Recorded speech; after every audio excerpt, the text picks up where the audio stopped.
Hello. आज हम कर रहे हैं शेयर मार्केट की बात। तो जैसा कि हमने पिछले वीडियो में बात करी थी कि जब कोई इन्वेस्टर जो है जिसको नॉलेज नहीं होती है शेयर मार्केट की या फिर किसी भी कंपनी के बारे में और वो उसमें इन्वेस्टमेंट कर देता है और वो अपना लॉस बुक करके फिर यहाँ से निकल जाता है, शेयर मार्केट छोड़ देता है। तो जैसा कि हमने पिछले वीडियो में बात करी थी कि वो किस तरह से अपना लॉस बचा सकता है और इसमें पैसा कमा सकता है। तो जैसा कि हमने कहा था कि उसको जो है सेक्टर वाइज जो है कंपनी में इन्वेस्टमेंट करना चाहिए। तो हमने जो है मनी कंट्रोल जो है साइट बताई थी कि किस तरह से उस पर सर्च करके जो है कंपनियों को और फिर आप जो है उस पर इन्वेस्टमेंट कर सकते हो। तो हम यहाँ पर बताने जा रहे हैं इस वीडियो के अंदर। तो सबसे पहले हम मनी कंट्रोल की साइट को ओपन करेंगे। सबसे पहले तो मनी कंट्रोल की साइट को ओपन करने के बाद उसमें हम जो है किसी भी कंपनी को सर्च करते हैं। जैसे कि हमने कंपनी का नाम डाला है इस कंपनी का, ठीक है। इस कंपनी का नाम डालने के बाद इस कंपनी के बारे में सारी डिटेल आ गई। नॉर्मल जो ऊपर ऊपर जो होती है आपको ब्रॉडवे में चाहिए होती है वो डिटेल मिल जाती है। तो जैसा कि हम नीचे जाके देखेंगे इसके यहाँ पर इसमें देखेंगे हम पीयर्स के बारे में कंपनी के कि कौन कौन सी कंपनी इसका इसी तरीके के सेक्टर में काम कर रही है। अब हम यहाँ पर बात करेंगे कि वैल्यूएशन वाइज कि किस तरह से वैल्यूएशन हम चेक कर सकते हैं कंपनी की। तो जैसा कि हमें यहाँ पर इतनी सारी कंपनियाँ हैं, ये 4-5 कंपनियाँ हैं जो इस सेक्टर की है। तो इसमें हम देखते हैं कि सबसे पहले आती है ये हिरम्बा। तो ये पेस्टिसाइड कंपनी है एक एग्रोकेमिकल में, ठीक है। उसके बाद हम देखते हैं इसका टर्नओवर। नेट सेल है 1450 करोड़ की। नेट प्रॉफिट आ रहा है इसका 195 करोड़ का। रिटर्न ऑन इक्विटी है इसकी 26.46%। पी रेशियो है इसका 9.25 और मार्केट कैप आ रहा है इसका 1280 करोड़ का। तो जैसा कि हमने पी रेशियो के बारे में पिछले वीडियो में कहा था कि पी रेशियो निकलता है एमपीएस अपॉन ईपीएस, यानी कि 100 रुपये का अगर मार्केट प्राइस है एक शेयर का और एक शेयर पर आप कंपनी 10 रुपये कमा रही है तो उसका पी रेशियो 10 हो गया। तो इसी तरीके से इसका 9.25 है, यानी कि मार्केट अपॉन नेट प्रॉफिट। इस तरह से हम इसमें पी रेशियो निकालेंगे। तो इसका मतलब ये हो गया कि हमें 1 रुपये कमाने के लिए 9 रुपये 25 पैसे खर्च करने पड़ेंगे इस कंपनी के अंदर, यानी कि मोटा मोटा 10% के करीब आ जाता है वो। तो और दूसरा हिसाब ये भी कर सकते हैं कि आप इसका मार्केट कैप का जो है 10% कितना होता है 127% और कंपनी कितना कमा रही है 190 करोड़ रुपए कंपनी कमा रही है। तो वैल्यूएशन के हिसाब से कंपनी में कोई दिक्कत नहीं है, हमको चीप वैल्यू पर कंपनी मिल रही है। दूसरी हम देख सकते हैं डेप्ट टू इक्विटी, यानी कि इक्विटी का कितना पोर्शन डेप्ट का कंपनी ने लिया हुआ है। जैसे कि सपोज करो आपने कंपनी में 1 रुपये लगा रखा है और आपने जो है डेप्ट लिया हुआ है 50 पैसे, तो 50% आपका डेप्ट हो गया कंपनी के अंदर। इस तरह से हो गया डेप्ट टू इक्विटी। इक्विटी का कितना परसेंट हो गया, यानी कि 50% हो गया। तो यहाँ पर डेप्ट इस तरह से हम देख सकते हैं डेप्ट इक्विटी रेशियो, इसमें बिल्कुल भी डेप्ट नहीं है। दूसरा यूपीएल है। यूपीएल के बारे में भी नाम सुन रखा है, जैसा कि जो है इस सेक्टर की सबसे लीडिंग कंपनी है। तो इसका टर्नओवर हम देखते हैं 46,240 करोड़ का है।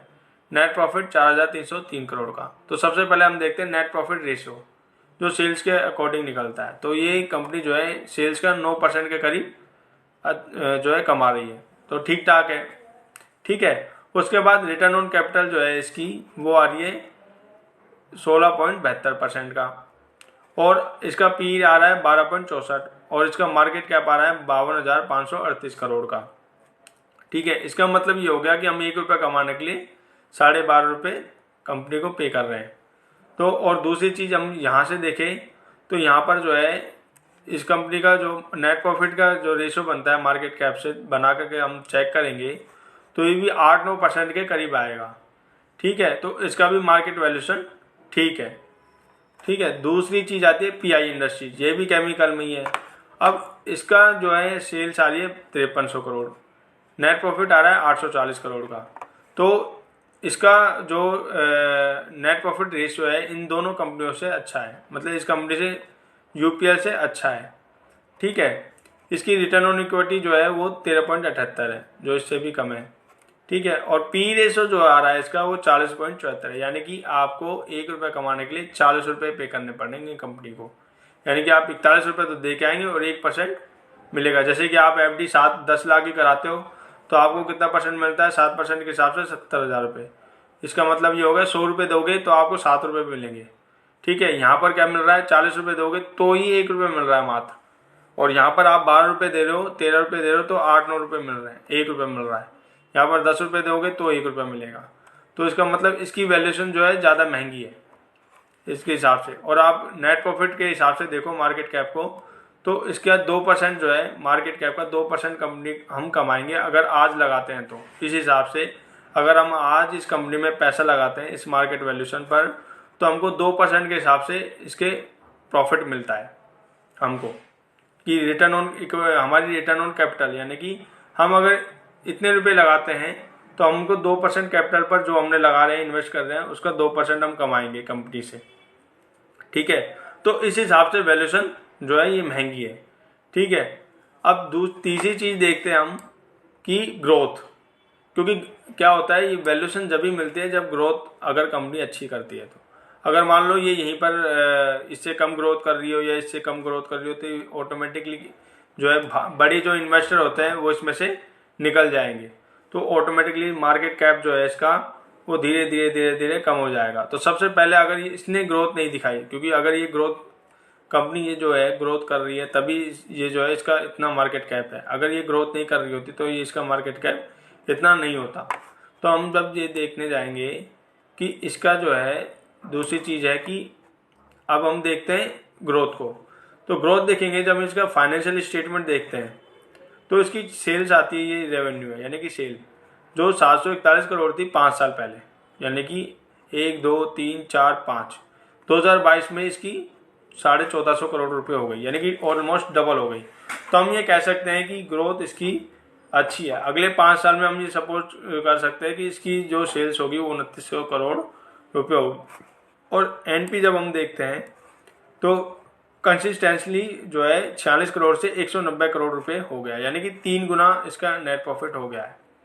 तो इस हिसाब से भी कंपनी जो है अच्छा परफॉर्म कर रही है, तो नेक्स्ट फ्यूचर में भी जो है कंपनी अच्छा परफॉर्म करेगी। तो इस तरह से हम ये ग्रोथ देखते हैं ईयर वाइज। हम दूसरी चीज़ भी देख सकते, क्योंकि हम जो है इन्वेस्ट कर रहे हैं 1 साल के लिए नहीं कर रहे, 2 साल के लिए, 3 साल के लिए, 4 साल के लिए इन्वेस्ट कर रहे हैं, 4-5 साल के लिए। तो हम जो है 1 क्वार्टर खराब हो गया, 2 क्वार्टर खराब हो गए, मतलब किसी क्वार्टर में परफॉर्मेंस कम आई, किसी में जो है क्वार्टर में परफॉर्मेंस ज़्यादा आ गई, तो हमें उस पर ध्यान ना दे करके हमें ईयरली जो है कंपनी ईयरली कितना ग्रोथ कर रही है, क्योंकि हो सकता है कोई क्वार्टर में जो है कंपनी ने खराब करा हो तो उसके बाद जो नेक्स्ट क्वार्टर होगा उसमें हो सकता है कंपनी अच्छा करेगी, क्योंकि कंसिस्टेंटली जो है कंपनी जो है ग्रो कर रही है। तो इस हिसाब से जो है हम कंपनी की ग्रोथ देख सकते हैं। अब हम दूसरी चीज़ देखते हैं कि कंपनी जो है, और दूसरी अब जैसे इसका वैल्यूएशन ज़्यादा था तो अब हम इस कंपनी की ग्रोथ देखेंगे कि ये कंपनी कितना ग्रो कर रही है। तो जब हम देखते हैं इसकी नीचे फाइनेंशियल पोजीशन, जैसे हम नीचे जाएंगे इसको ड्रैग करेंगे तो ये फाइनेंशियल पोजीशन दिखा देता है यहाँ पर। ठीक है, इसके बाद जब हम देखते हैं कि इसकी 2018 में जो सेल्स थी 2277 करोड़ थी, ये जो है 2277 का डबल कितना होता है आपका 4600 करोड़ के करीब होगा लगभग, जो ये 5300 करोड़ रुपए क्लोक कर गई, यानी कि डबल से भी ज़्यादा, आप कह सकते हो कि डबल से भी ज़्यादा इसने ग्रोथ दिखाई है 5 साल के अंदर। ईयर वाइज जो है इसकी ग्रोथ जो है कांस्टेंट है 15 से 20%, जैसे 2200 से 2800 हो गया। ठीक है, यानी कि और 2800 से कितना हो गया 3300 हो गया, 3300 से 4500, जो ये रेंज में ग्रोथ ज़्यादा आई है, फिर इसमें कम हो गई। तो ईयर वाइज इसकी ग्रोथ 25-30% के करीब है, हर साल ये ग्रो कर रहा है। अब हम पैड देखते हैं, नेट प्रॉफिट, जो लास्ट हमें देखना होता है सबसे ज़्यादा इन्वेस्टर को, किसी भी इन्वेस्टर को जो देखना है वो यही देखना है कि कंपनी क्या कमा रही है।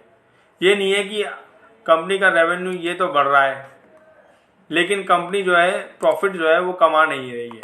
अगर प्रॉफिट कर रही है तो उसका मतलब है कंपनी का रेवेन्यू के साथ रिलेटेड है, प्रॉफिट जो है वो कंपनी के साथ रिलेटेड आ रहा है।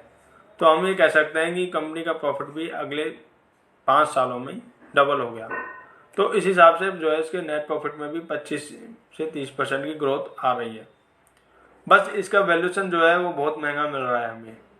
ठीक है, तो हम ये कह सकते हैं कि अगर करेक्शन हो जाता है, मान लो ये कंपनी तो बुरी नहीं है लेकिन अगर कंपनी में करेक्शन हो जाता है और हमें थोड़ा सा नीचे मिल जाता है यहाँ से शेयर, तो हम इसमें कंपनी में पैसा लगा सकते हैं। यानी कि यहाँ से 10-15% अगर ये नीचे आ जाता है, और हो सकता है आ भी जाए क्योंकि वैल्यूएशन बहुत ज़्यादा है इसके अंदर, तो हो सकता है कंपनी में जो है ये इस कंपनी का शेयर नीचे आ जाए।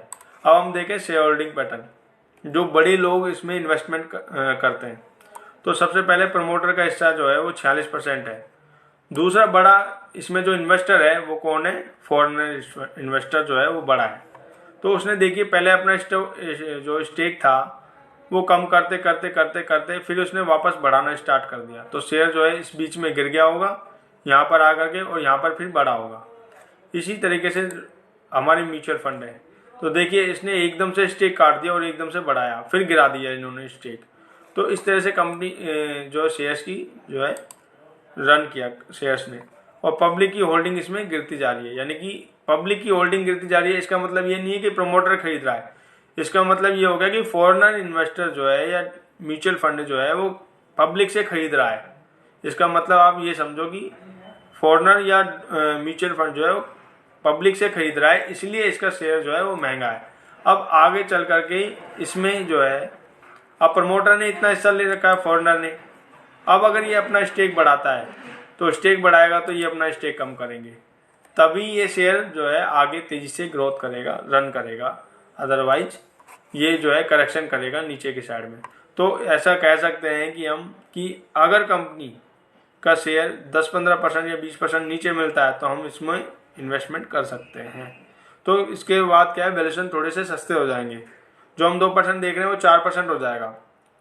तो इस वजह से कंपनी का शेयर जो है हमें सस्ते भाव पर मिल सकता है। तो इस तरह से हम देखते हैं कि वैल्यूएशन क्या आ रही है और ग्रोथ कंपनी किस तरह से रन कर रही है, किस तरह से ग्रोथ कर रही है, हर क्वार्टर वाइज किस तरह से ग्रोथ कर रही है। तो आगे 5 सालों में जो है कंपनी किस तरह से ग्रोथ करेगी। तो इस तरह, और जीरो डेब्ट कंपनी है, डेब्ट भी कंपनी में ज़्यादा खास है नहीं। अब हम नेक्स्ट वीडियो जो आएगा उसके अंदर हम चेक करेंगे कि कंपनी में और हम किस तरह से एनालिसिस कर सकते हैं कंपनी। अब ये 2 चीज़ तो हमने बता दी। तीसरी चीज़ है कि हम सेक्टर वाइज कैसे इन्वेस्ट करें, कैसे ढूंढें इस कंपनी को। अब जैसे ये तो कंपनी हमने एक कंपनी डाली, उसके बाद ये कंपनियाँ निकल आई पीएसएस के, उसके लिए हम क्या करेंगे कि ये सी मोर आता है यहाँ पर, इस पर जब क्लिक करोगे तो ये दिखाएगा आपको सेक्टर वाइज। जैसे ये सारे सेक्टर आ गए, तो इस सेक्टर में किसी भी सेक्टर में आप जा सकते। जैसे पैकेजिंग है, पॉलीफिल्म जो पैकेजिंग करते हैं वो कंपनियां आपको मिल जाएगी। अब इसमें 2 ही कंपनी आ रही है, एक तो पॉलीफ्लेक्स कॉर्पोरेशन है, एक राज पैकेजिंग कंपनी है। अब आप मार्केट कैप देख सकते हो। अब आपको और चीज़ देखनी है तो क्लिक करोगे तो इसके बारे में और चीज़ आपको नॉलेज मिल जाएगी। तो इस तरह से हमें सेक्टर वाइज कंपनी सर्च कर सकते हैं, और आगे चल करके हम और भी चीज़ बताएंगे कि किस तरह से और कंपनी को डीपली सर्च किया जा सकता है। तो अभी जो है इस वीडियो पर कमेंट ज़रूर करें, हम नेक्स्ट वीडियो में जो है अपना आगे की तरफ जो डीपली सर्च कैसे करते हैं कंपनी को वो दिखाएंगे।